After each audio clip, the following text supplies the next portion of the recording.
The City of New Orleans released a draft report of its Disparity study Wednesday, February 28th.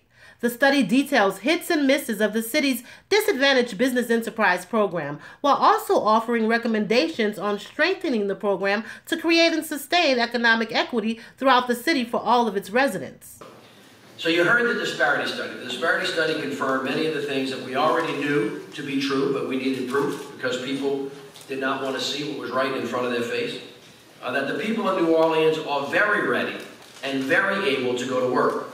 And that by investing in them pays enormous dividends to their communities by providing pathways to prosperity. Hence, we didn't make up the name, they made up the name for us.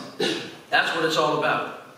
The report also told us an uncomfortable truth, which is that progressive government policies and practices, yes, can be impactful, but without full buy-in and partnership with the private business community, which is a whole other economic pot, is not going to deliver real economic news without their help.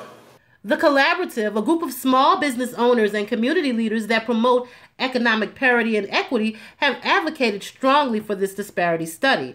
Barbara Major, a founding member of the Collaborative, took time to talk with the New Orleans Tribune about the importance of the study. The importance of this disparity study is to, one, prove to people outside of our community what we already know.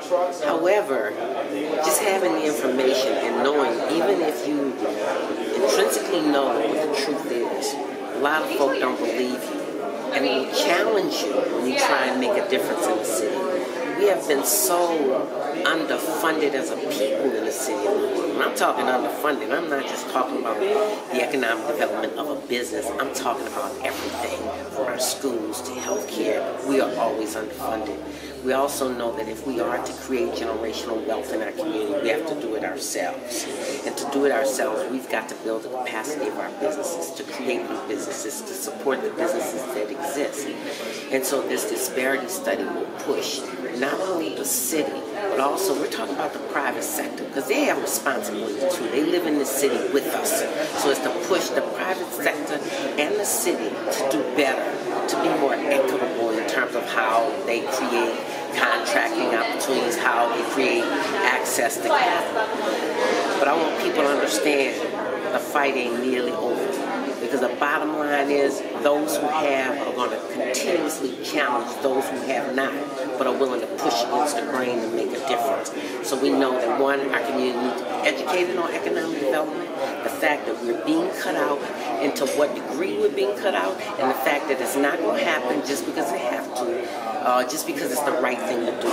Nothing has happened for African Americans in this nation unless we've organized and demanded and hold folk accountable for doing it. So if we want to make a difference, then get involved on whatever level you can in your community. Because if we're to survive in this city, we're being pushed out, pushed down, then we've got to do the organizing, we have to do the educating, and we have to come together as a people and say, we deserve to live a quality of life like everybody else. We deserve to be able to take our children on vacation. We deserve streets that work and houses and utility bills that don't run us out of the community.